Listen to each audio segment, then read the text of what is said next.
Welcome to the Right Hand Roadmap, the podcast for seconds in command of founder-led companies. I'm your host, Megan Long, owner of Second First. In each episode, we show you the path to success on your journey as the number 2 leader in entrepreneurial companies.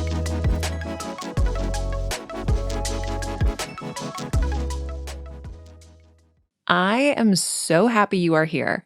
Today, we're covering a conversation that I have with a lot of entrepreneurs as they're in the beginning years of their business or on their way to 7 figures. So probably somewhere in between, mid 6 figures to low 7 figures of revenue in their business. And that question is, do you need an executive assistant or a chief operating officer? You know you need help with the day-to-day operations of your business, but what level does that person need to be at? We're going to cover the true potential of an EA and when you probably need to make the leap into hiring a COO. And I want to start by saying that executive assistants can absolutely be a second in command.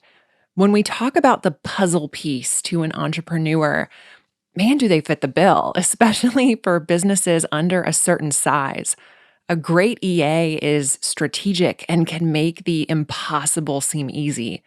They're resourceful, tactical, and amazing at anticipating the needs of a founder. So how does this differ from a COO? First, an EA and a COO differ in scale. So a COO operates at a large scale, that big picture.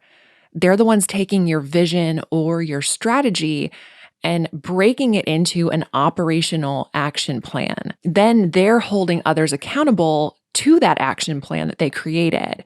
An EA might be planning for the future, but they're not the ones that are going to be thinking or operating at that large scale. They're more executing. They're masters at delegation, taking things that are delegated to them. The reason why so many entrepreneurs can grow without a COO for so long is because they're the ones creating both the vision as well as the path to accomplish it.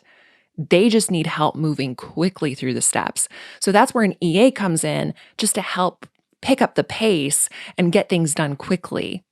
The next key difference between an EA and a COO is the time frame that they operate in. So an EA will operate in the present or the near future.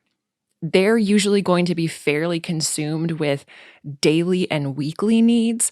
So preparing for meetings and presentations, managing schedules and emails, keeping the entrepreneur on task and on time. This doesn't mean they're not also chipping away at big rocks or big projects, but it'll really be whatever the entrepreneur directs them to work on as the next step towards that long-term vision. A COO will operate much more in the future.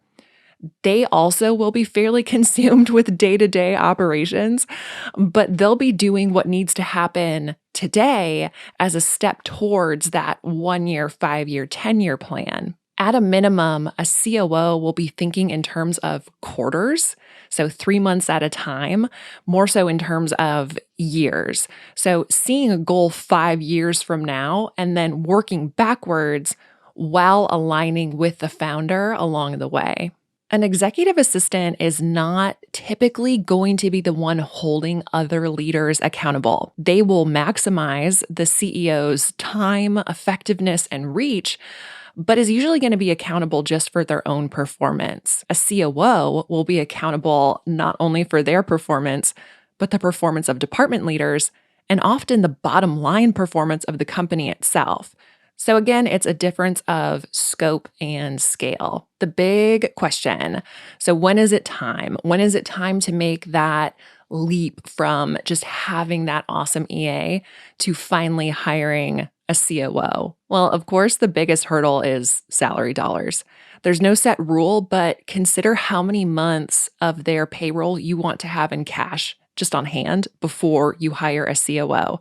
They're not going to be producing revenue in the way that some other positions do. Their ROI to your bottom line will be slow. The second threshold of when it's probably time to hire a COO is when you are, as the entrepreneur, unclear of the steps it's going to take to make your vision a reality. If you know where you want to go, but can't create that roadmap, or creating the roadmap to get there seems extremely overwhelming, a great operations leader will be the answer. And there's a big difference between not having enough time to get stuff done and needing help achieving your vision. So determining what you need starts with an activity inventory. This comes from Dan Sullivan, the creator of Strategic Coach. It was originally created to find what he calls your unique ability, but it's also a really useful tool to determine where you need help in staying in that zone of genius. So here's how you do that activity inventory. You start by recording every task, big and small, that you perform. So this might include things like leading meetings, responding to emails, holding sales calls, and planning budgets.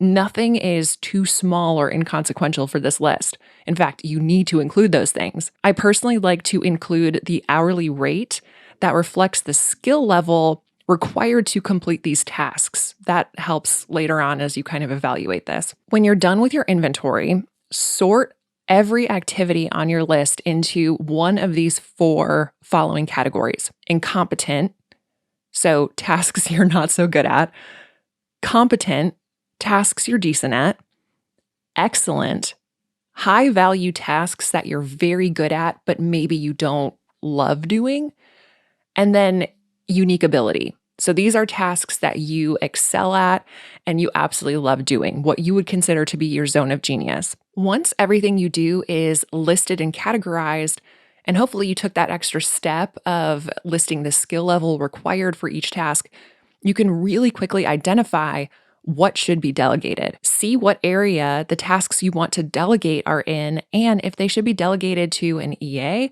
or if you truly do need a COO. One other recommendation that I will make is if you haven't created management layers over departments, consider that a step towards a true COO. Like if all the tasks that you've identified are in marketing, PR, and content, maybe you need a marketing manager and not a COO. If you don't have established business functions and leaders of those specific business functions and you bring on a COO, they're inheriting just a lot of direct reports that will keep them down in the weeds where you typically don't want them to be. So again, just kind of evaluate what it is that you want to hand off and whether or not you need a department manager or a true second in command. There really is a solution for what a second in command means for every stage of growth, and taking time for self-reflection of you as a CEO will really help inform what position you truly need.